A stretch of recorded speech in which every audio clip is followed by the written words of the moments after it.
Buenos días, mi nombre es José Ángel Ávila y junto a mi compañera le hablaremos sobre lo que es la evaporación. Principalmente, empecemos por definir lo que es la evaporación para continuar con el resto del contenido. En la evaporación se elimina el vapor formado por ebullición de una solución líquida que se obtiene de una solución más concentrada. En la gran mayoría de los casos, la operación unitaria de evaporación se refiere a la eliminación de agua de una solución acuosa.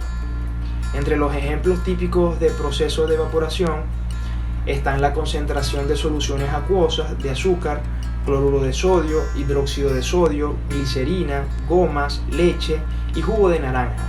En estos casos, la solución concentrada es el producto deseado y el agua evaporada suele desecharse.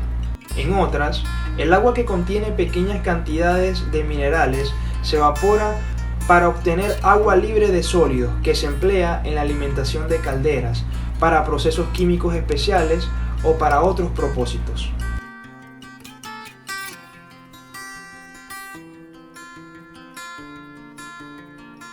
Ahora les hablaré sobre los factores de proceso. Las propiedades físicas y químicas de la solución que se está concentrando y del vapor que se separa tienen un efecto considerable sobre el tipo de evaporador que debe usarse y sobre la presión y la temperatura del proceso. Algunas propiedades que afectan a los métodos de procesamiento son la concentración del líquido, la solubilidad, la sensibilidad térmica de los materiales, la formación de espuma, la presión y temperatura, formación de incrustaciones y materiales de construcción. Pasemos a conversar sobre los tipos de equipos de evaporación y métodos de operación. La evaporación consiste en la adición de calor a una solución para evaporar el disolvente, que por lo general es agua. Usualmente, el calor es suministrado por condensación de un vapor en contacto con una superficie metálica, con el líquido del otro lado de dicha superficie. El tipo de equipo usado depende tanto de la configuración de la superficie para la transferencia de calor como de los medios utilizados para lograr la agitación o circulación del líquido. La forma más simple de un evaporador es una marmita abierta o artesa en la cual se hierve el líquido.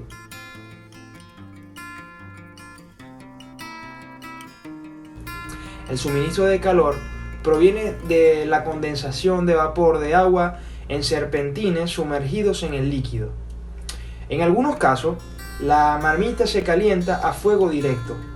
Estos evaporadores son económicos y de operación simple, pero el desperdicio de calor es excesivo. En ciertos equipos se usan paletas o raspadores para agitar el líquido. Evaporador de tubos horizontales con circulación natural. En la figura se muestra un evaporador de tubos horizontales con circulación natural.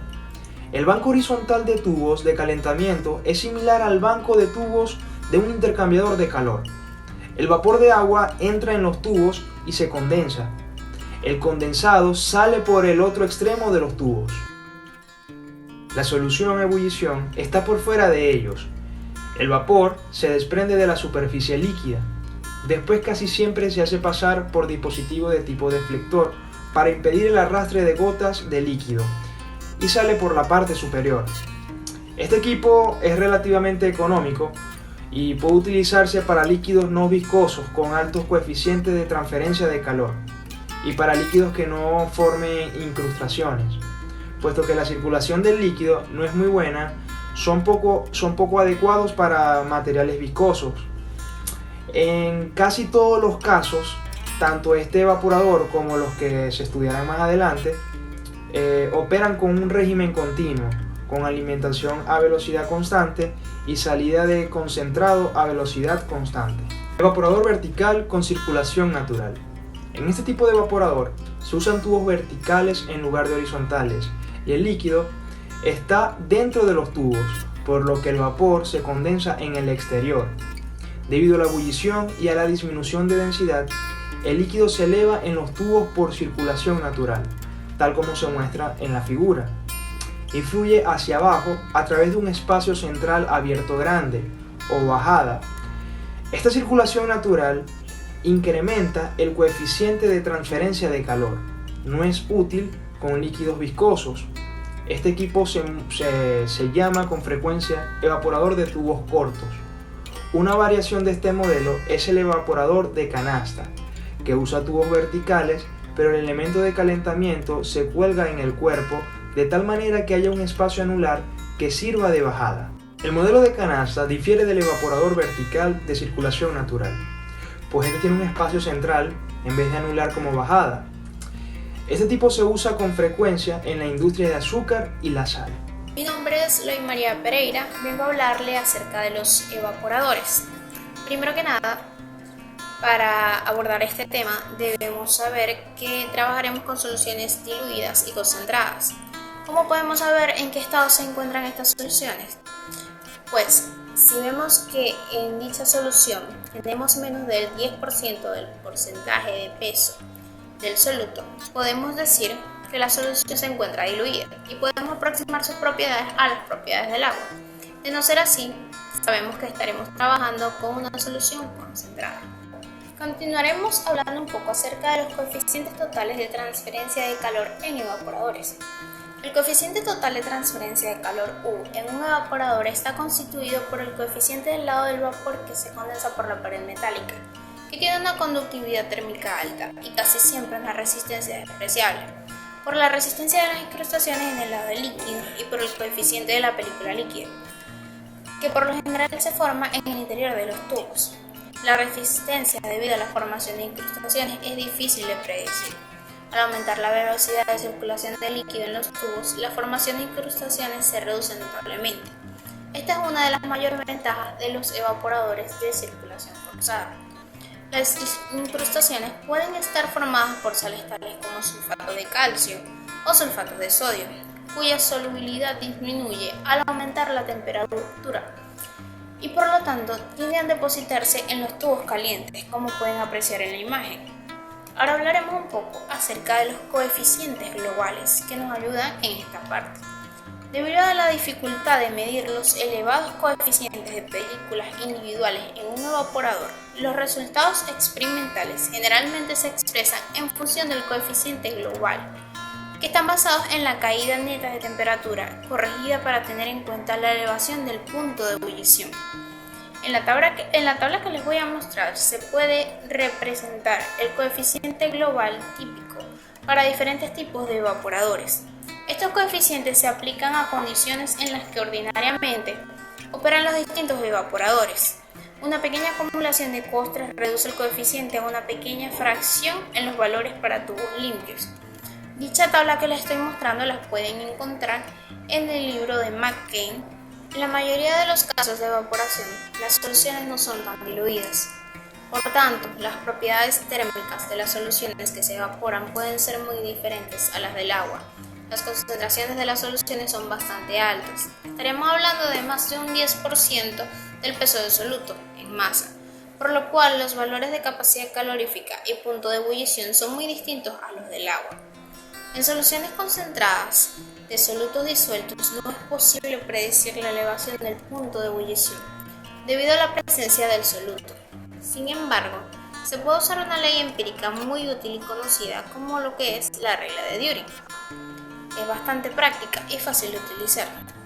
Con esta técnica se obtiene una línea recta cuando se grafica el punto de ebullición de una solución en grados centígrados o Fahrenheit en función del punto de ebullición del agua para la misma presión, para determinada concentración a diferentes presiones. Para cada concentración se obtiene una línea recta diferente. Se muestra una gráfica de las líneas de Düring para soluciones de hidróxido de sodio en agua, el cual es bastante común y lo podemos encontrar en diversas bibliografías. Solo es necesario conocer el punto de ebullición de una solución sujeta a dos presentaciones para trazar las líneas. Como pueden ver del diagrama que les presento, este lo obtuve de internet ya que me pareció bastante nítido y fácil de comprender. Ahora hablemos un poco de economía de un evaporador para ser más exactos. El principal factor que influye sobre la economía de un evaporador es el número de efectos. Mediante un diseño adecuado, la entalpía de vaporización del vapor de agua que entra en el primer efecto puede utilizarse en una o más veces dependiendo del número de efectos. La economía también está influenciada por la temperatura de la alimentación. Si la temperatura es superior a la de ebullición en el primer efecto, para el calentamiento de las cargas se utiliza una parte de la entalpía del vapor de agua y solamente una parte queda disponible para la ocupación. Si la alimentación está a una temperatura superior a la de ebullición, la vaporización súbita que se produce contribuye a generar una evaporación adicional a la producida por la condensación del vapor de agua. Desde el punto de vista cuantitativo, la economía de un evaporador es totalmente una cuestión de balances de entalpía. Continuando con los balances de entalpía, en un evaporador de simple efecto, el calor latente de condensación del vapor de agua es transmitido a través de una superficie de calefacción para vaporizar el agua de una disolución a ebullición. Se necesitan dos balances de entalpía, uno para el vapor de agua y otro para el lado de la disolución o vapor. Se puede mostrar esquemáticamente en un evaporador de tubos verticales de simple efecto la velocidad del flujo de vapor de agua y del condensado, que es TI. La del líquido de alimentación es MF y la del líquido concentrado es TI. La velocidad de flujo de vapor hacia el condensador, suponiendo que no precipita sólidos del líquido, es MF menos M. Por otra parte, sea TS la temperatura de condensación del vapor de agua y Y la temperatura de ebullición del líquido en el evaporador y la TS la temperatura de alimentación, se supone que no hay fugas o arrastre y que es muy preciso tener en cuenta las pérdidas de calor en el evaporador. Sin embargo, tanto el sobrecalentamiento del vapor de agua como el subenfriamiento del condensado son pequeños y resulta aceptable despreciarlos al aplicar un balance de entalpía. Los pequeños errores que se cometen al despreciarlos recompensan o compensan aproximadamente al no tener en cuenta las pérdidas de calor desde el evaporador. Con estas suposiciones, la diferencia entre la entalpía del vapor de agua y la del condensado es simplemente A, el calor latente de condensación de vapor de agua. El balance de entalpía para el lado del vapor de agua es el que pueden ver a continuación y podemos observar explícitamente la ecuación. El balance de entalpía para el lado de la disolución es el que pueden ver a continuación como la segunda imagen y podemos apreciar que en ausencia de pérdidas de calor, el calor transmitido desde el vapor de agua hacia los tubos es igual al transmitido desde los tubos hacia la disolución y por tanto nos queda que QS es igual a Q. Así que igualando las ecuaciones anteriores tenemos la siguiente. Esto nos da como resultado de las dos primeras. Las entalpías del lado de la disolución HF, HB y H dependen de las características de la disolución que se concentra. La mayor parte de las disoluciones, cuando se concentran o se diluyen a temperatura constante, no producen un gran efecto térmico. Esto se cumple para disoluciones orgánicas, como para soluciones moderadamente concentradas de la mayor parte de la sustancia inorgánica, hacia el azúcar, la sal común y las disoluciones de fábrica de papel no poseen calores de disoluciones o de mezclas apreciables.